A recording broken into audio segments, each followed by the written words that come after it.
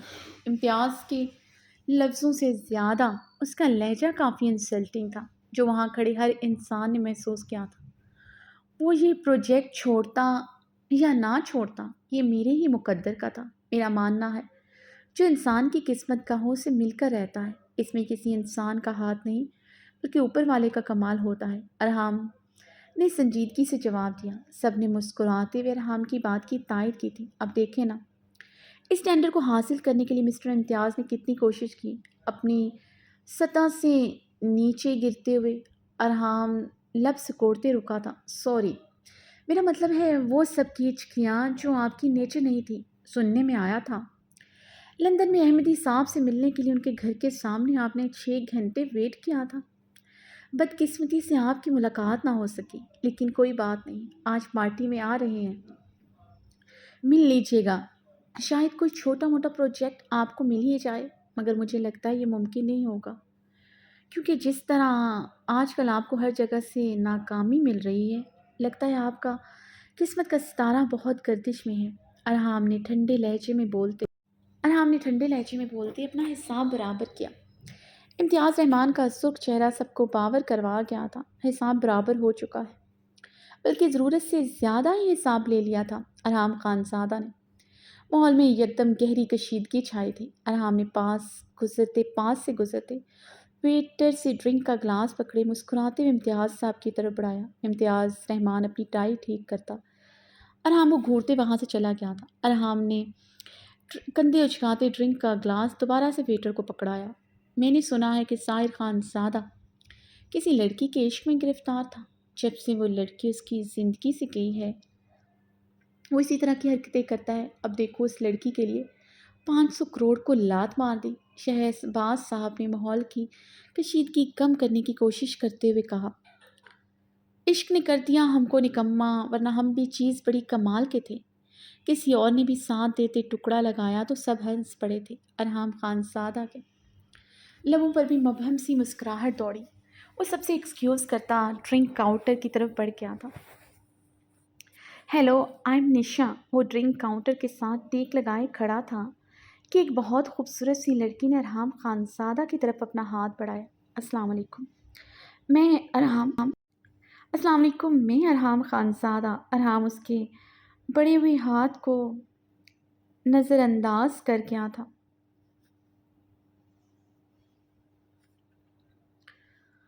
نشا کے چہرے پر بہت گہری مسکراہٹ رقصاں ہوئی تھی۔ اس نے اپنے برہنہ شولڈر سے اپنے کندھوں سے نیچے آتے سلکی شولڈر بال گدا سے جھٹکے تھے۔ فرحان خانزادہ کی شاندار پرسنالٹی کے سحر میں اسی لمحے جکڑے جا چکی تھی، جس میں کمال ارحام خانزادہ کی روڈنس کا تھا، ورنہ نشا کی ہاٹ بیوٹی کو نظر انداز کرنا آسان نہیں تھا۔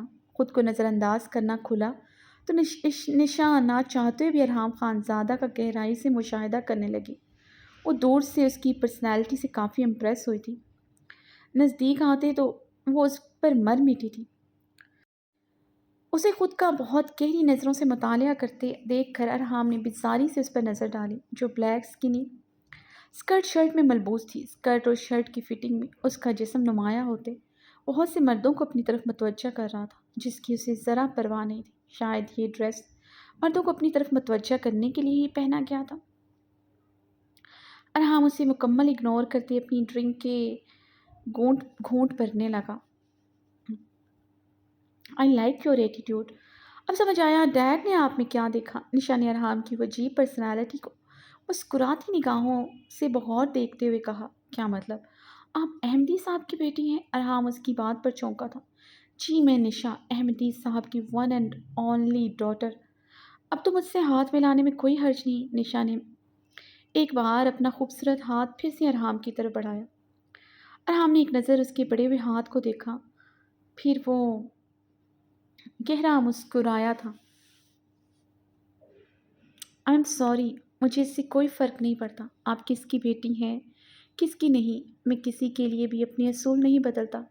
ارحام نے مبہم سا مسکراتے ہوئے اپنی ڈرنک کا گلاس نشا کے گلاس کے ساتھ ٹچ کیا تھا۔ ارحام کے انداز پر نشا کا کہکا گونجا، I like you, I like this attitude. آپ نے تو مجھے پہلی نظر میں امپریس کر دیا۔ مجھے آپ جیسے ہی مرد پسند ہے، لگتا ہے میری آپ کی خوب بنے گی۔ نشا نے اس کی طرف مڑتے اس کا کالر ایک ادائے بے نیازی سے ٹھیک کرتے ارحام کے انابی لبوں پر پھونک ماری۔ ارحام اس کی حرکت پر لب بھینچ کر رہ گیا تھا۔ ارحام اسے مکمل طور پر اگنور کرتے اپنے موبائل کی طرف متوجہ ہوا۔ نشا نے ڈرنک کاؤنٹر کی طرف مڑتے اپنی ڈرنک کا آرڈر دیا تو ارحام خانزادہ کے لیے اپنی ڈرنک کو گلے سے اتارنا مشکل ہو گیا تھا۔ وہ لڑکی ہو کر اتنی ایڈوانس تھی، اس نے مرد ہو کر کبھی حرام مشروب کو ہاتھ نہیں لگایا تھا۔ احمدی صاحب جیسے سوبر انسان کی بیٹی ایسی تھی، یہ ہضم کرنا کافی مشکل تھا۔ وہ اس کی برہنہ پشت کو دیکھتے سوچ کر رہ گیا تھا، اب احمدی صاحب کی بیٹی ایسی نہیں ہوگی تو کس کی ہوگی؟ امریکہ لندن کی پیداوار ایسی ہی ہو سکتی تھی۔ ارحام اپنی ہی سوچ پر زیر لب مسکرایا تھا۔ ارحام کو خود کی طرف مسکراتا دیکھ کر نشا نے اسے آنکھ ماری۔ اس کی حرکت پر ارحام اب تعصب سے سر ہلا کر رہ گیا تھا۔ اس لڑکی کے ساتھ اس کی نہیں بن سکتی تھی۔ وہ مزید اس کے ساتھ کھڑا نہیں رہ سکتا تھا۔ وہ پارٹی میں آئے ہوئے مہمانوں کی طرف بڑھنے ہی لگا تھا کہ ساحر خان کی پارٹی میں آمد ہوئی۔ وہ وائٹ جینز پر وائٹ شرٹ میں ملبوس تھا۔ شرٹ آج بھی کہنیوں تک فولڈ کی ہوئی تھی، اپنا کوٹ بازو پر ڈالے ہوئے تھا۔ اسے دیکھتے پارٹی میں آئی خواتین اس کی طرف بے قراری سے لپکی تھی۔ آج کی پارٹی میں میڈیا بھی موجود تھا، وجہ ساحر خان اور احمدی صاحب کی آمد تھی۔ تمام کیمرے حرکت میں آئے تھے۔ ہائے نشا نے ساحر خان کو دیکھتے دل پر ہاتھ رکھا۔ ارحام نے اس کی آہ بھرنے پر اسے مڑ کر دیکھا تھا۔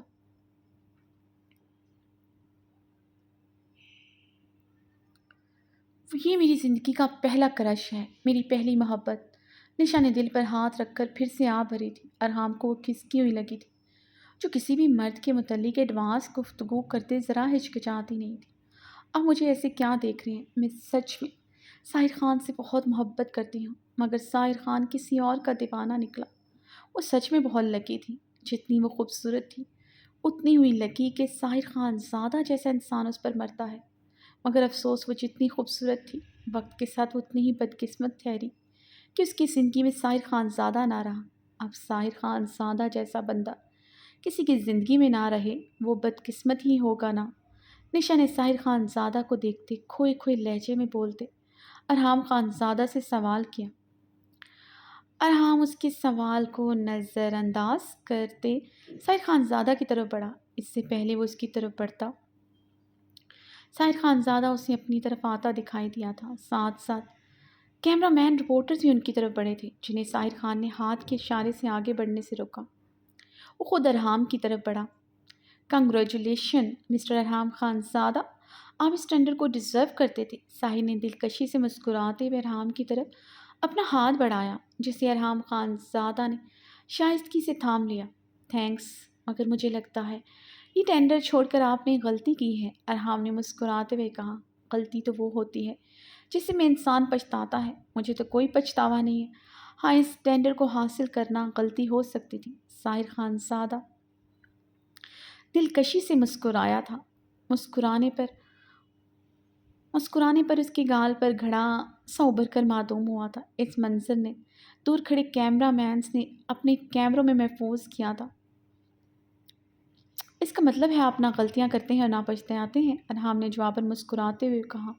ساحر خانزادہ کی ایک ہی غلطی اس کی جان کا روگ بن گئی ہے، وہ تھی کسی معصوم کو بہت سارے زہریلے بچھوؤں میں تنہا چھوڑ دینا۔ اس کا جو نقصان مجھے ہوا ہے، اس کے بعد کوئی غلطی، کوئی نقصان معنی نہیں رکھتا۔ ساحر خان کی سبز آنکھوں میں سرخی سی اتری تھی۔ ہیلو ساحر، نشا نے آگے بڑھتے ہوئے اس کی طرف ہاتھ بڑھایا۔ کیسی ہو نشا؟ ساحر نے مسکراتے ہوئے اس کا ہاتھ تھاما تھا۔ اسی لمحے وہ خود پر قابو پا چکا تھا۔ سبز آنکھوں میں اب سرخی کہیں نہیں تھی۔ اب بالکل ٹھیک ہوں، نشا ادائے دل ربا سے مسکرائی تھی۔ اس سے پہلے وہ مزید کچھ کہتی، ساحر ارحام کی طرف متوجہ ہوا۔ میں چلتا ہوں۔ ساحر نے ارحام سے دوبارہ ہاتھ ملایا۔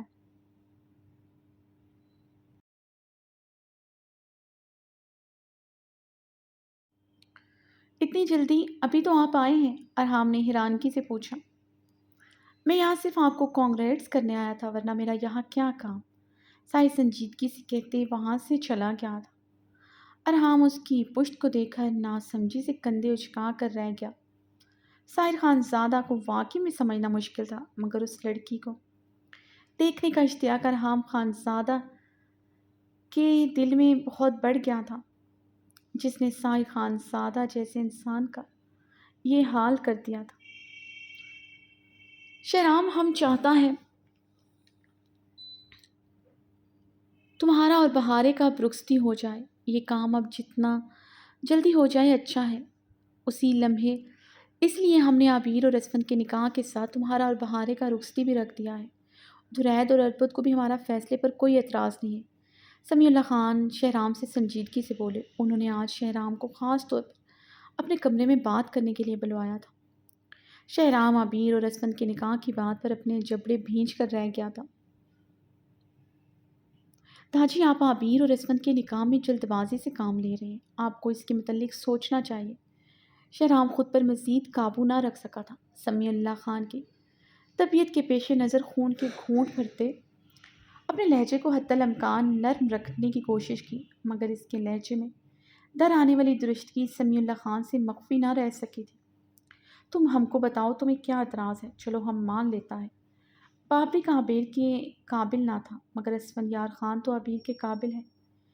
پھر تم بلا وجہ کا اعتراض کیوں اٹھا رہا ہے؟ اگر تم کو لگتا ہے اسفند نے اپنا ونیم ابرش کو مانگ کر غلط کیا تو ہاں، اس بات پر ہم کو بھی اسفند پر بہت غصہ ہے، غصہ گلا ہے، مگر کچھ زخموں کو بھرنے میں ٹائم لگتا ہے۔ بابری کی موت کا غم سہنا اس کے لیے آسان نہیں تھا، اس لیے آہل سے بدلہ لینے کے لیے اس نے یہ سب کیا۔ سمیع اللہ نے ارسانیہ سے شہرام کو سمجھانے کی کوشش کی، لیکن داجی اتنی جلدی سب لیکن کچھ نہیں، عبیر اسفند کا ہی دلہن بنے گا، یہ فیصلہ ہو چکا ہے۔ درید اور اربد بھی اس بات پر متفق ہیں۔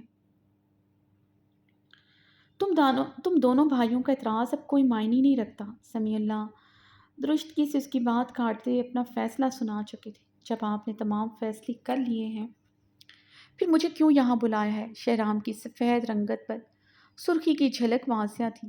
ہم بہارے اور تمہارا رخصتی کی بات کر رہے۔ تم نے یہ رخصتی بہارے کے ڈاکٹر بننے تک ملتوی کر رکھا تھا، اب بہارے ڈاکٹر بن گیا ہے تو رخصتی میں مزید تاخیر نہیں ہونا چاہیے، سمیع اللہ نے سنجیدگی سے کہا۔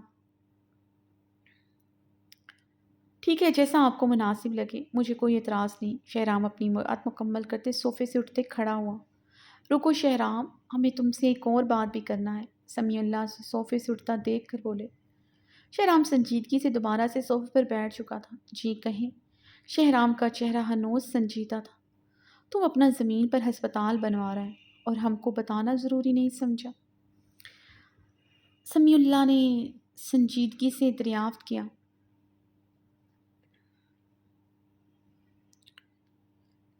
داجی کیا بتاتا آپ کو، بہارے نے اتنی محنت اس لیے نہیں کی تھی وہ گھر بیٹھ جائے، شہر میں وہ جاب نہیں کر سکتی، مگر اپنے ہسپتال میں تو کر سکتی ہے۔ ویسے بھی وہ زمین میری ہے، اس پر جتنا پیسہ خرچ ہو رہا ہے وہ بھی میرا ہے، کسی کو بھی اس پر کوئی اعتراض نہیں ہونا چاہیے۔ شہرام نے لب بھیجتے کہا۔ عابیر اور اسود کی نکاح والی بات پر وہ مشتل ہو چکا تھا، چاہ کر بھی وہ اپنے مشتل لہجے پر قابو نہ پا سکا تھا۔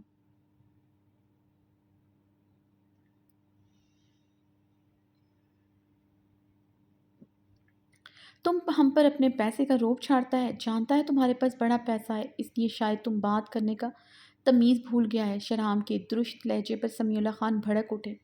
تاجی میں اپنے پیسے کا روب نہیں چاڑا، اگر میں کسی کو بتاتا سب سو اعتراضات اٹھاتے، مگر میں اپنی بیوی کو دن رات کلستے ہوئے نہیں دیکھ سکتا۔ شہرام نے اب کی بار نرم لہجے میں کہا تھا۔ آپ اس دن کہہ رہے تھے باہر ایک کمرے سے باہر نہیں آتی، کیوں آئے گی وہ کمرے سے باہر جب اس کے احساسات کی کسی کو کوئی پرواہ نہیں؟ اس کی ساری سہیلیاں شہر میں اچھے ہسپتال میں کام کر رہی ہیں اور وہ یہاں کے اس حویلی میں بند ہے کیونکہ آپ اور کاکا نہیں چاہتے وہ شہر کے ہسپتال میں کام کرے۔ شہرام نے سمیع اللہ کی آنکھوں میں دیکھتے تلخی سے کہا، ہم کیوں ایسا نہیں چاہتے یہ بات ہم سے بہتر تم جانتا ہے۔ ڈاکٹر بن کر اس کا دماغ ساتویں آسمان پر ہے، شہر کے ہسپتال میں کام کر کے وہ تم کو جو گھاس ڈالتا ہے وہ بھی نہیں ڈالے گا۔ سمیع اللہ نے شہرام کی بات پر ناگواری سے اس پر گہرا طنز کیا تھا۔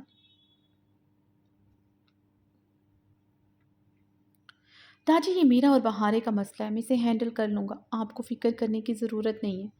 شہرام سر سپاٹ لہجے میں بولتے صوفے سے کھڑا ہوا۔ سمیع اللہ کا طنز پینا مشکل ہوا تھا اس کے لیے، یہ پہلی مرتبہ تھا اس کا لہجہ اتنا گستاخانہ ہوا تھا۔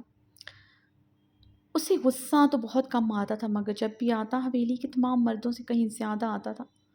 تم اس کو کنٹرول کرتے تو پھر کیا ہی بات تھی۔ رخصتی کا سن کر اس نے پورا حویلی میں تماشا کیا ہے، یہاں مردان خانے تک اس کی آواز آ رہا تھا۔ حویلی کے ملازموں تک نے اس کی زبان کے جوہر سنے ہیں۔ البت خان سے تھپڑ کھا کر وہ سنبھلا ہے، ورنہ اس حویلی سے بھاگنے کی بات کر رہا تھا۔ سمیع اللہ کی گرجدار آواز پر دروازے کی طرف بڑھتے شہرام ضبط سے اپنی مٹھیاں بھینچ کر رہ گیا۔ بند مٹھی کی نیلی موٹی رگیں تک ظاہر ہونے لگی تھی۔ وہ بنا کچھ بھی کہے غصے سے سمیع اللہ کے کمرے سے نکلتا چلا گیا۔ شہرام غضبناک سرخ چہرہ لیے اپنے کمرے کی طرف تیز تیز قدموں سے بڑھ رہا تھا۔ بہاری نے جو کیا وہ اس پر کھولتا پانی انڈیل چکا تھا، مگر اس کو تھپڑ مارنے کا سن کر اس کا غیظ و اشتعال آسمان کو چھو رہا تھا۔ اس کی بیوی کو اس کی حویلی میں تھپڑ مارا گیا۔ اگر اس کی چلتی زبان کے جوہر حویلی کے ملازموں نے دیکھے تھے تو یقیناً اسے تھپڑ پڑتا ہوا بھی دیکھا ہوگا۔ شہرام کا بس نہیں چل رہا تھا پوری حویلی کو آگ لگا دے۔ وہ اپنے کمرے کی طرف بڑھا ہی تھا کہ بہارے کو اپنے کمرے کے باہر موجود پایا، جو بڑی سی کالی چادر میں خود کو لپیٹے ہوئے تھی۔ اسے دیکھتے ہی بری طرح گھبرا گئی تھی۔ تم یہاں کیا کر رہے ہو؟ شہرام نے دفتن چونکتے ہوئے پوچھا۔ ڈرا سہما گھبرایا انداز بہارے کا نہ تھا۔ میں اپنی قبر دیکھنے آئی تھی جہاں میرے گھر والے مجھے دفن کرنا چاہ رہے۔ بہارے نے شہرام کی براؤن آنکھوں میں آنکھیں گاڑے کہا تو شہرام کے ماتھے پر بلوں کا جال گہرا ہوا تھا۔ تمہاری قبر میں اپنے وجود میں بناؤں گا، مسز بہارے شہرام خانزادہ، جو زمینی قبر سے کہیں زیادہ گہری ہوگی۔ شہرام اسے کمر سے جکڑے اس کے کان میں گمبھیرتا سے گوشی کرتے اس کی کنپٹی پر اپنے دہکتے لب رکھ گیا تھا۔ بہارے مقابل کے لمس پر بری طرح جھٹپٹ آئی تھی۔ اس کے جھٹپٹانے پر شہرام نے اس پر سلگتی نظر ڈال کر اسے خود سے دور دھکیلا تھا۔ وہ اس کے دھکا دینے پر دیوار کے ساتھ جا لگی تھی، سر سے چادر پھسلتی کندھوں پر آئی تھی۔ اس کے گال پر جمی ہوئی انگلیوں کا نشان دیکھ کر شہرام خان زادہ ضبط سے اپنی مٹھی بھیج گیا۔ سمیع اللہ کی باتوں سے وہ کافی مشتعل تھا۔ بہارے پر شدید غصہ بھی آیا تھا، مگر اب بہارے کا سوجا ہوا گال اسے جلتے توے پر گھسیٹ گیا تھا۔ اس کی بیوی پر ہاتھ اٹھانے پر والے وہ ہوتے کون تھے؟ اس کی سوجی ہوئی انگلیوں کے نشان سے مزین گال کو سرخ نظروں سے دیکھ رہا تھا۔ اس سے پہلے وہ اس کے گال کی طرف اپنا ہاتھ بڑھاتا، بہارے اسے سپاٹ نظروں سے دیکھتے تیز تیز قدم اٹھاتی چلی گئی تھی۔ بہارے کے جانے کے بعد شہرام نے غصے سے پوری قوت سے دیوار پر مکہ دے مارا۔ وہ مزید اس حویلی میں رکتا تو آج شاید اربد خان کے مقابل آ جاتا۔ سب کچھ گوارا تھا، مگر اپنی لاڈلی بیوی پر ایک آنچ گوارا نہ تھی۔ وہ اپنا موبائل اور گاڑی کی چابیاں اٹھائے باہر آیا تھا۔ کار پوچھ کی طرف بڑھتی اپنی گاڑی میں بیٹھتے اس نے گاڑی سٹارٹ کی۔ وہ اتنا غصے میں تھا کہ یہ سوچ ہی نہ سکا کہ بہارے اس کے کمرے کے باہر کیوں کھڑی تھی۔ اس کا کمرہ بھی مردان خانے کی طرف تھا۔ وہ صبح صبح اس کے کمرے کے باہر آخر کیا کر رہی تھی؟ شہرام غصے سے گاڑی سٹارٹ کرتا حویلی کا گیٹ عبور کر گیا تھا۔ وہ غصے سے ڈیرے پر چلا آیا تھا۔ سگریٹ پر سگریٹ پھونکتے کافی دیر ہو چکی تھی جب جب بہارے کا سوجا ہوا گال اس کی نظروں کے سامنے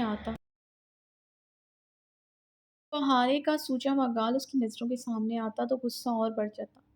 غصہ اشتعال کسی طور پر کم نہ ہوا تو گاڑی لے کر وہاں سے بھی نکل آیا تھا۔ وہ کافی دیر سے سوات کی سڑکوں پر ریش ڈرائیونگ کرتے اپنے غصے پر قابو پانے کی سعی کر رہا تھا۔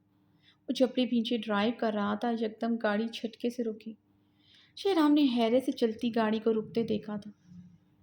وہ دو چار بار سٹارٹ کرنے پر گاڑی سٹارٹ نہ ہوئی تو شہرام نے زوردار مکہ سٹیئرنگ پر دے مارا۔ آج کا دن ہی شاید اس کے لیے برا تھا۔ وہ جھنجھلاتا ہوا گاڑی سے باہر نکلا۔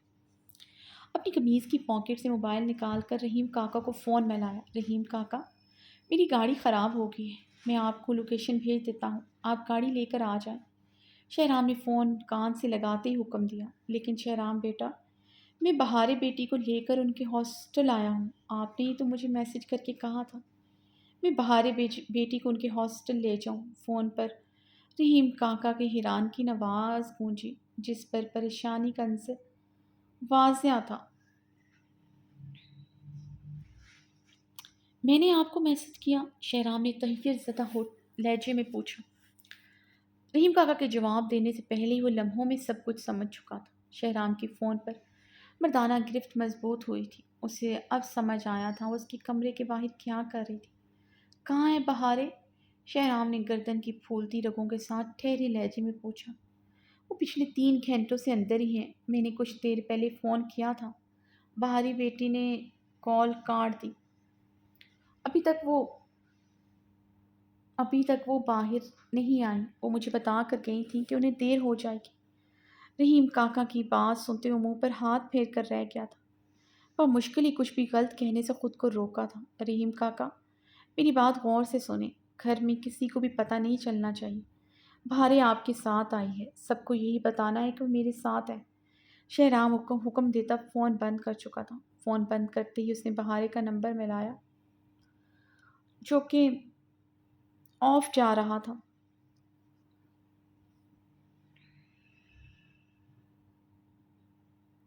شہرام غصے سے گاڑی کی بونٹ پر مکہ مار کر رہ گیا۔ گہرے سانس لیتے، اپنے سرخ چہرے پر ہاتھ پھیرتے، خود پر قابو پاتے اپنے دوست جہانگیر کا نمبر ڈائل کیا جو اسلام آباد میں ایس پی تھا۔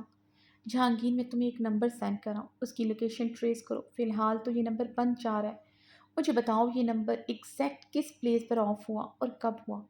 شہرام بنا کسی تمہید کے اپنے دوست جہانگیر کو ہدایت دیتا فون بند کر چکا تھا۔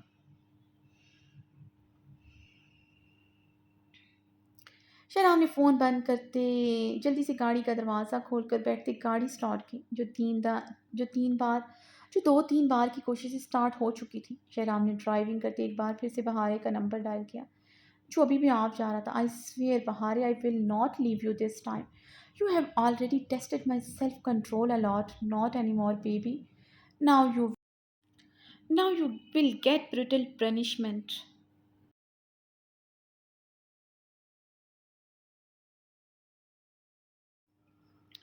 میں قسم کھاتا ہوں بہارے، میں تمہیں اس بار نہیں چھوڑوں گا، تم میرا پہلے بھی کئی بار سب تزما چکی ہیں، اب اور نہیں، اب تمہیں اس کی سفاک سزا ملے گی۔ شہرام ڈیش بورڈ پر فون پٹکتے چلایا تھا، وہ اپنے گنے بالوں میں ہاتھ پھیرتے دانت پر دانت جمائے ڈرائیو کر رہا تھا۔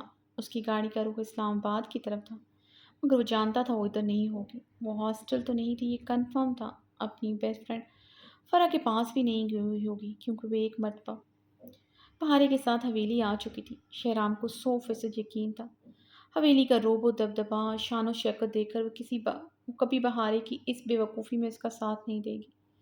شہرام نے کچھ سوچ کر فرح کا نمبر ڈائل کیا۔ اس کی نیند میں ڈوبی آواز سن کر شہرام کا اندازہ ٹھیک ثابت ہوا تھا۔ بہارے کے بارے میں اسے کچھ نہیں پتا تھا۔ ارے کون ہے؟ کچھ بولو بھی، ابھی ہاسپٹل میں ڈیوٹی نبھا کر آئی ہوں، فون کرنے والوں کو چین کیوں نہیں آتا؟ اسپیکر پر فرح کی نیند میں ڈوبی جھنجھلائی آواز سنائی دی۔ بہارے تمہارے ساتھ ہے، شہرام نے بلا تمہید سنجیدگی سے دریافت کیا۔ بہارے کا میرے پاس کیا کام؟ اس کے اس گموار ہسبینڈ سے پتہ کرو یار۔ فرح نیند میں غصے سے بولتی فون بند کر چکی تھی۔ شہرام خود کو گنوار کہنے پر لب بھیج گیا تھا۔ جانتا تھا اس کی بیوی نے اپنی دوستوں میں سے گنوار ہی مشہور کر رکھا ہے، مگر آج یہ لفظ بڑا چھپا تھا۔ شاید اس کی برداشت کی حد واقعی میں ختم ہو چکی تھی۔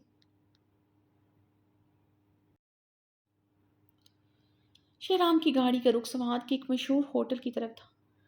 جہانگیر کے مطابق بہارے کا نمبر سوات کی انٹریس پر آف ہوا تھا اور نمبر آدھا گھنٹہ پہلے آف ہوا تھا۔ جب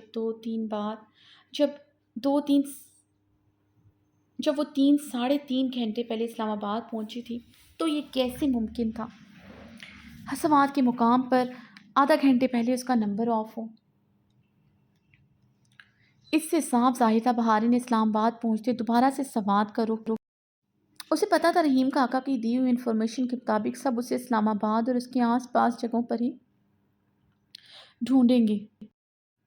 کسی کا دھیان اس بات پر نہیں جائے گا کہ وہ واپس سوات آئی ہے۔ امپریسو، تمہارا جواب نہیں بیوی، آج تمہارا وہ حال کروں گا، تم اپنا سب کچھ استعمال کرو گی مگر آئندہ دماغ کبھی غلطی سے بھی استعمال نہیں کرو گی۔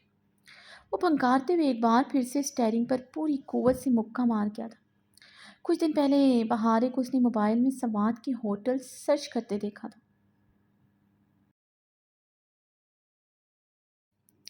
اسے دیکھتے ہی اپنا موبائل فون آف کر چکی تھی، مگر وہ اتنی دیر تک ہوٹل کا نام اس کی موبائل سکرین پر دیکھ چکا تھا۔ اس وقت اس نے غور نہیں کیا تھا وہ کیوں اس ہوٹل کو سرچ کر رہی، مگر آج اسے پتہ چلا تھا وہ کیوں سرچ کر رہی تھی۔ شہرام کے تن بدن میں دہکتی آگ دہک رہی تھی، خون میں تندو تیز بھانبڑ بھڑک رہے تھے۔ وہ آج اس کی عزت کے ساتھ کھیل گئی تھی جو اسے کسی قیمت گوارا نہ تھا۔ بہارے کی ہر غلطی معاف تھی، اس کا دیا ہر زخم گوارا تھا، مگر جو آج اس نے کیا اس کے اندر شہرام خان زادہ کو جگا گیا تھا جس سے بہارے ابھی تک نا واقف تھی۔ وہ سمجھتا تھا اس کے ساتھ ناانصافی ہو رہی، اس کے ارمانوں کا قتل کیا جا رہا ہے، اس کے ساتھ زیادتی تھی کہ میڈیکل تعلیم حاصل کرنے کے بعد بھی اسے جاب نہیں کرنے دی جا رہی تھی۔ بابر کی موت کے بعد اسے کافی مرتبہ یقین دہانی کرا چکا تھا، اس پر یقین رکھے وہ کبھی بھی اس کے ساتھ ناانصافی نہیں کرے گا۔ رخصتی کے بعد اس کا ہر خواب پورا کرے گا۔ وہ رخصتی کے بعد اسے لے کر اسلام آباد شفٹ ہونے کا ارادہ رکھتا تھا تاکہ وہ وہاں کسی ہاسپٹل میں جاب کر سکے، تب تک یہاں ہاسپٹل بھی تعمیر ہو جاتا۔ اب اس کا یہ اقدام اس کے اندر کا جنگلی انسان جگا چکا تھا۔ وہ اس حویلی سے نہیں بلکہ اس کی پناہوں سے فوار ہوئی تھی، جو کہ ناممکن تھا۔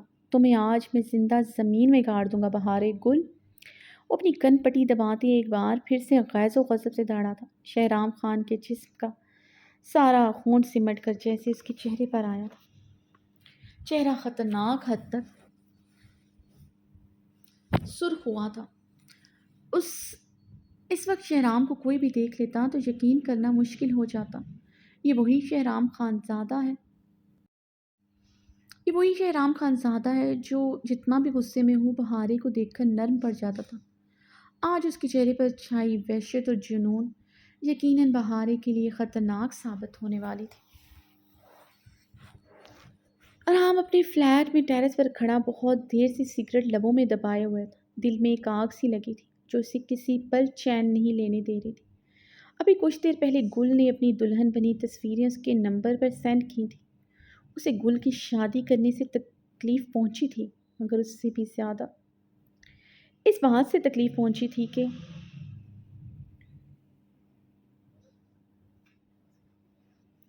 اس نے عدت بھی پوری نہیں کی تھی۔ وہ جانتا تھا شرعی لحاظ سے 4 ماہ کا حمل ضائع ہونے پر عورت پر عدت واجب نہیں رہتی۔ جس دن گل نے اس کا 4 ماہ کا بچہ اپنے پیٹ میں مارا تھا، وہ اسی دن اس کی عدت سے نکل گئی تھی، مگر دنیا دکھاوے کی خاطر ہی وہ عدت پوری کر لیتی۔ اب گل کی شادی کا سن کر برادری اور اس کے اپنے گھر میں 100 سوال اٹھیں گے۔ کس سوالوں کے جواب دے گا؟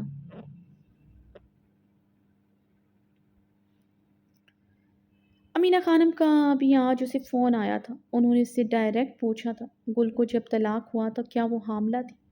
اس نے انہیں یقین دلایا تھا ایسی کوئی بات نہیں۔ اب اسے سمجھ آیا تھا وہ کیوں پوچھ رہی تھی۔ گل نے عدت پوری ہونے سے پہلے شادی کر کے سب کے منہ کھول دیے تھے۔ اب وہ کیسے سب کے منہ سے بار بار اپنے بچے کی موت کا سنے گا؟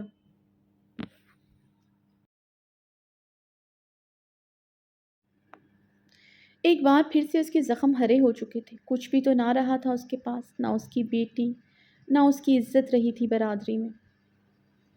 شاہنواز اور گل اس سے بدلہ لینے کے لیے انسانیت سے نیچے گر چکی تھی۔ اس کی بیٹی اس سے دور رکھ کر اسے ہی دھمکیاں دے رہی تھی۔ پریزے کی جان کا ڈر نہ ہوتا وہ کب سے شاہنواز کی حلق میں ہاتھ ڈال کر اسے پریزے کا پتہ جان لیتا، مگر گل کا اپنے پیٹ میں بچہ مارنے کے بعد پریزے کے متعلق انسیکیور ہو گیا تھا۔ گل پر اسے پریزے کے معاملے میں اعتبار نہ رہا تھا۔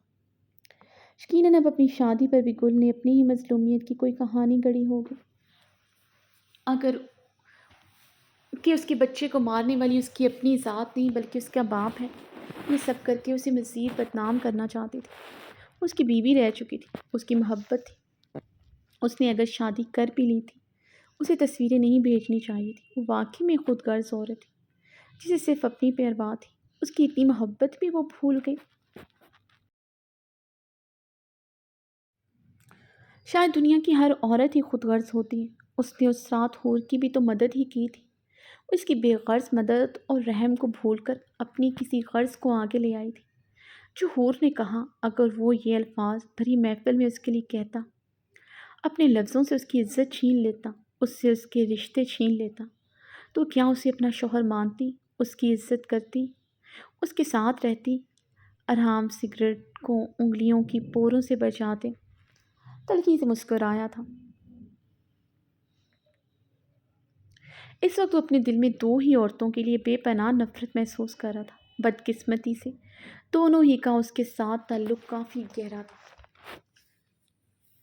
شہرام غصے اور اشتعال سے ہوٹل میں داخل ہوا تھا۔ بلیک شلوار قمیض پر بلیک مردانہ شال اوڑھے وہ اپنی سحر انگیز پرسنالٹی سے بہت سے لوگوں کو اپنی طرف متوجہ کر رہا تھا۔ اس پر متضاد کہ اس کے چہرے پر غصہ اس کی پرسنالٹی کو مزید بارو بنائے ہوئے تھا۔ ریسیپشن پر پہنچتے ہی اس نے اپنی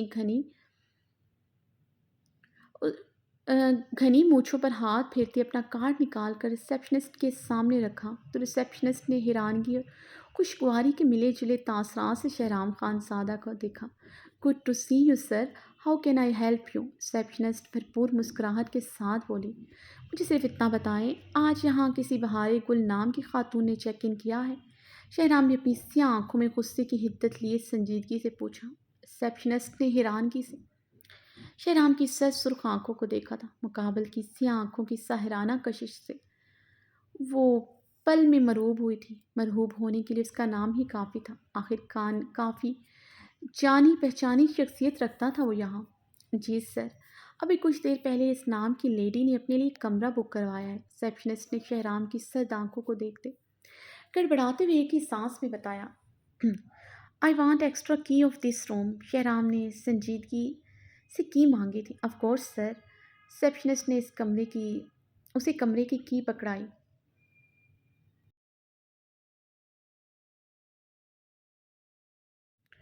شہرام تھینکس۔ شہرام کی پکڑتا لمبے لمبے ڈگ بھرتا وہاں سے چلا گیا تھا۔ بہارے نے اپنے سیل فون سے سم نکال کر اسے دو حصوں میں تقسیم کر کے اسے ڈسٹ بن کی نظر کی۔ اپنے سیل فون میں اس نے نئی سم ڈالی تھی جو اس نے آج راستے میں خریدی تھی۔ وہ یہ رخصتی کر کے ابریش اور ہور کی طرح زندگی نہیں گزار سکتی تھی۔ ارحام اور زران خانزادہ امریکہ کے اعلیٰ تعلیم یافتہ مرد تھے،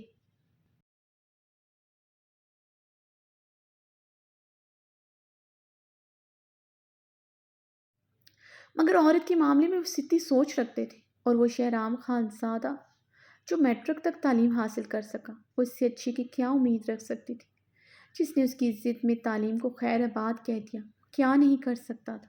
وہ اتنا پڑھ لکھ کر حویلی کی چار دیواری میں قید نہیں رہ سکتی تھی۔ آج حویلی کے کمزرف مردوں کی وجہ سے اسے اپنا گھر چھوڑنا پڑا تھا۔ بہارے نے تلخی سے سوچتے کسی کا نمبر میں لایا۔ ڈاکٹر افروز، آپ نے مجھ سے وعدہ کیا تھا آپ میرا دبئی جانے کا انتظام کریں گے، میری رہائش اور ہاسپٹل میں جاب کا بندوبست بھی کر دیں گے۔ ابھی اس کی بات منہ ہی میں تھی کہ دروازے سے شہرام خانزادہ کو اندر داخل ہوتا دیکھ کر اس کے ہاتھ سے موبائل گر کر زمین بوس ہو چکا تھا۔ وہ دل پر ہاتھ رکھے سہمتے ہوئے بے اختیاری میں کئی قدم پیچھے ہوئی۔ شہرام خانزادہ کی آنکھوں میں خون اترتا دیکھ کر اس کا رگوں میں دوڑتا خون برف کی مانند منجمد ہوا تھا۔ اس سے پہلے کہاں دیکھا تھا مقابل کی آنکھوں میں ایسی وحشت اور جنون؟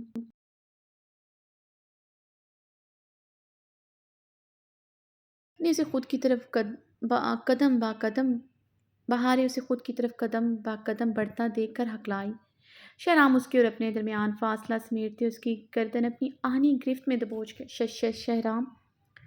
بہارے اس کی گرفت میں بری طرح پھڑ پڑائی۔ وہ خون اتری آنکھوں کے ساتھ اس کی گردن پر اپنی گرفت بدتدریج بڑھائے جا رہا تھا۔ اس کے ہاتھ اسے اپنی گردن چھڑواتے ہوئے بحال ہو چکی تھی، مگر مقابل کو رحم نہ آ رہا تھا۔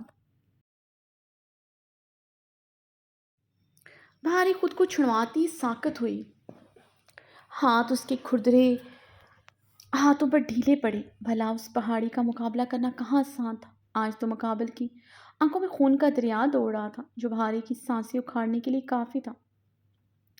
سانسوں سے تپش نکلتی اسے جھلسا رہی تھی۔ بہارے کی آنکھیں باہر کو ابل آئی تھیں۔ اس سے پہلے وہ ساکت ہوتے دیر ہوتی، شہرام نے اسے ایک ہی جھٹکے سے چھوڑا تھا۔ وہ زمین پر گھٹنوں کے بل گری،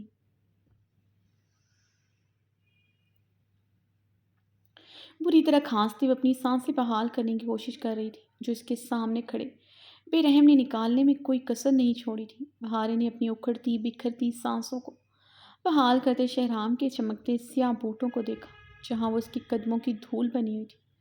اسے آج اپنے قدموں میں لے آیا تھا۔ آخر تھا نہ حویلی کے مردوں کی طرح انا پرست سفاک مرد جو عورت کو اپنی ملکیت سمجھتا تھا۔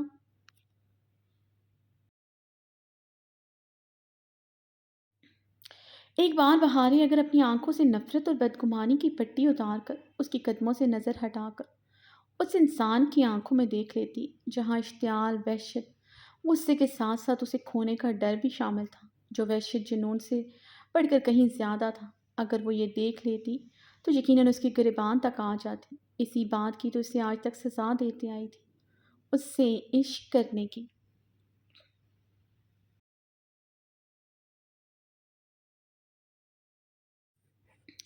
وہ گھٹنوں کے بل بیٹھی، دونوں ہاتھ زمین پر رکھے ابھی تک گہرے سانس بھر رہی تھی۔ آنکھوں سے گرم سیال مادہ جاری تھا۔ شہرام بنا اس پر رحم کھائے اسے بے دردی سے بازو سے جکڑتے اپنے سامنے کھڑا کر کے بہاری گہرے سانس لیتے بہتے آنسوؤں سے شہرام کو دیکھ رہی تھی۔ بہاری کی چادر ایک کندھے پر لٹک رہی تھی، اس کی کیچر لگے بال کھل کے اس کی کمر اور چہرے کے گرد بکھر چکے تھے۔ شہرام نے اس کے بازو پر اپنی بے رحم گرفت مضبوط کرتے جھٹکے سے اسے اپنے قریب کیا۔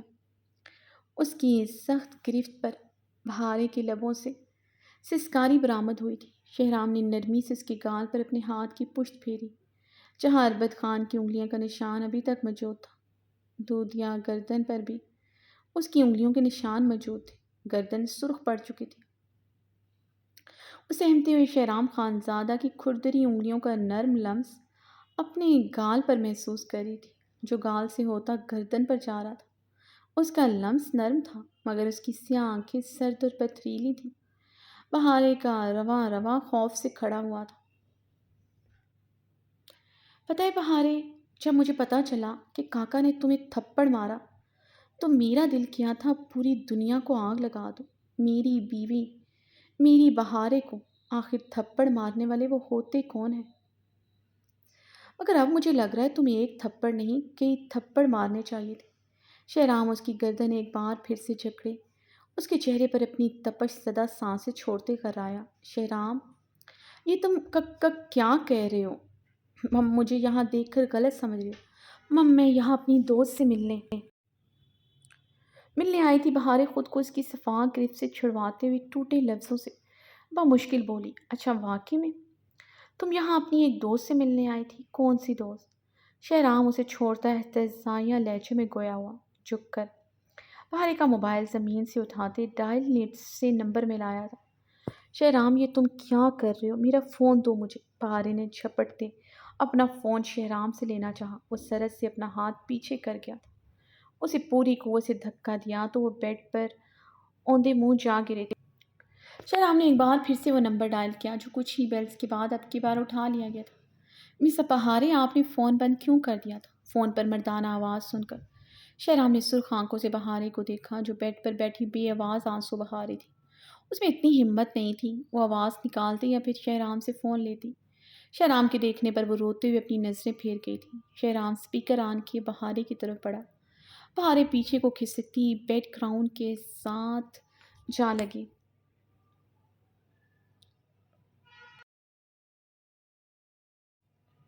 شہرام بیڈ پر اپنا گھٹنا جماتے بہارے کی طرف جھکتے شہرام نے بیڈ پر اپنا گھٹنا جماتے ہوئے بہارے کی طرف جھکتے اس کی طرف فون بڑھایا۔ بہارے نے ہچکی لیتے شہرام کو دیکھا تھا۔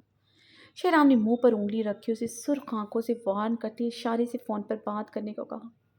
بہارے نے کانپتے ہاتھوں سے فون پکڑتے شہرام کو بے بسی سے دیکھا، جس کے چہرے پر کسی قسم کی کوئی نرمی کا تاثر نہ تھا۔ ہیلو، بہارے نے اپنی ہچکیوں پر قابو پاتے بمشکل ہی کہا تھا۔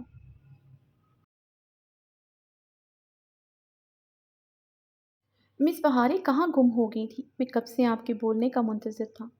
Any thing problem?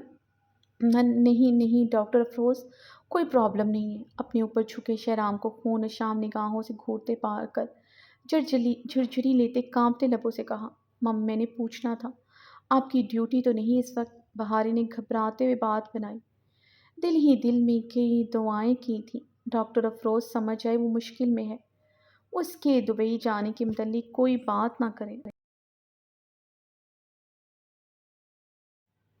اگر اس پاگل خان کو پتہ چل گیا تو یقیناً آج اس کی قبر اس کمرے میں ہی بنائے گا۔ مس بہارے، میں بالکل فری ہوں، آپ میری فکر نہ کریں، میں کل تک آپ کے دبئی جانے کے تمام انتظامات کر دوں گا۔ ڈاکٹر افروز کی بات پر بہارے کی سانسیں مدھم ہوئیں۔ بہارے نے خوف زدہ ہوتے حلق تر کرتے شہرام کو دیکھا جو اب سپاٹ نظروں سے اسے دیکھ رہا تھا۔ وہ سمجھ نہیں پائی تھی اس کے زد سپاٹ تاثرات۔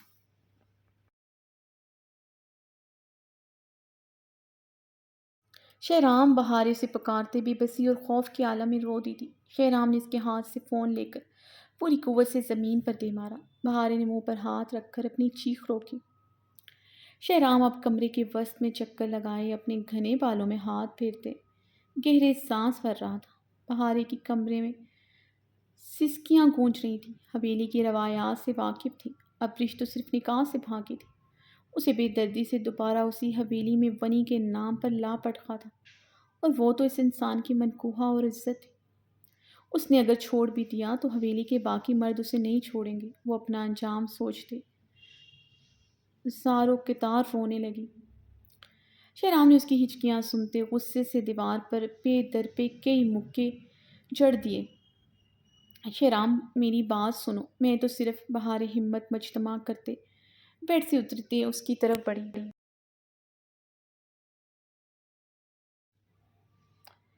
دور رہو مجھ سے ورنہ میں کیا کر ڈالوں مجھے کچھ نہیں پتا۔ شہرام اسے تنبیہ کرتے دہاڑا۔ بہارے اس کی دھاڑ پر اسے خوف کھاتے سے دور ہوئی، مگر دوسرے ہی پل ازلی غصہ اود کر آیا تھا جو اس کی فطرت تھا۔ آخر اس کی رگوں میں بھی خانزادہ خون دوڑتا تھا۔ مقابل سے ڈر کر خاموش ہونا کہاں سیکھا تھا اس نے؟ جب ہر صورت مرنا ہی لکھا تھا، آنکھوں میں آنکھیں ڈال کر کیوں نہیں؟ وہ بھری ہوئی شیرنی کی طرح اس کی طرف بڑھی۔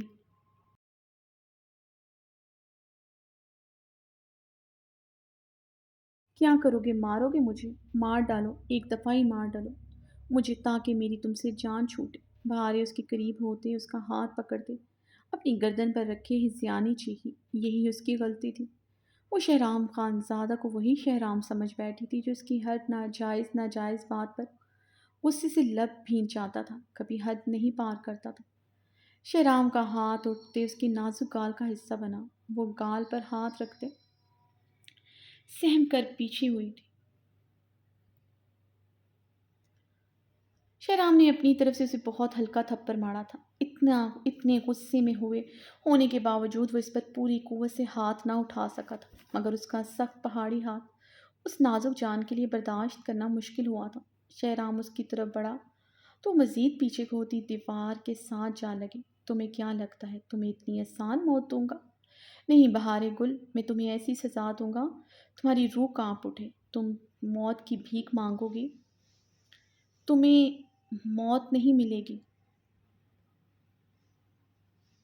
تمہیں میں اپنے وجود میں ایسے دفن کروں گا تم سانس لینے کے لیے بھی اب میری محتاج ہوگی۔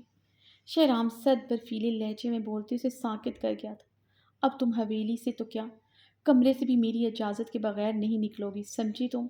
شہرام دھاڑا تو بہاری نے جلدی سے اس بات میں سر ہلایا تھا۔ فی الوقت وہ اس کے ساتھ مقابلہ کرنے کی پوزیشن میں نہیں تھی۔ شہرام نے اس سے دور ہوتے کمرے میں رکھے ڈریسنگ مرر کے شیشے پر اپنا ہاتھ کا مکہ بنا کر پوری قوت سے دے مارا۔ شیشہ ٹوٹتا، کئی حصوں میں تقسیم ہوتا اس کے زخمی ہاتھ کو زخمی کر چکا تھا۔ بھارے منہ پر ہاتھ رکھے گہرے سانس بھرتے شہرام کی جنونیت اور پاگل پن کو دیکھ رہی تھی۔ اس شہرام سے وہ واقعی میں واقف نہیں تھی۔ یہ تمہیں تھپڑ مارنے کی میں نے خود کو سزا دی ہے۔ جتنی تکلیف تم سہو گی اس سے زیادہ میں سہوں گا۔ تم نے دوبارہ ایسا کچھ بھی کیا تو تمہاری جان تو میں لوں گا ہی، بعد میں خود کو بھی موت کے حوالے کر دوں گا۔ شہرام اپنے ہاتھ میں بس شیشے کے ٹکڑے نکالتا سخت لہجے میں پھنکارتے اس کی ریڑھ کی ہڈی میں سنسنی دوڑ آ گیا تھا۔ بہارے تو اس کے تھپڑ مارنے کے بعد ہی اس سے کافی ڈر گئی تھی۔ اب اس کا یہ جنون دیکھ کر وہ مزید اس سے خوفزدہ ہو چکی تھی۔ شہرام نے اس کے قدموں میں گری، اس کی چادر اٹھا کر اس کی طرف بڑھائی، جسے بہارے نے کانپتے ہاتھوں سے پکڑتے اچھی طرح عورتیں نقاب کیا۔ شہرام اس کا بیگ بیڈ سے اٹھاتے اس کی کلائی پکڑے کمرے سے نکلتے لفٹ کی جانب بڑھا۔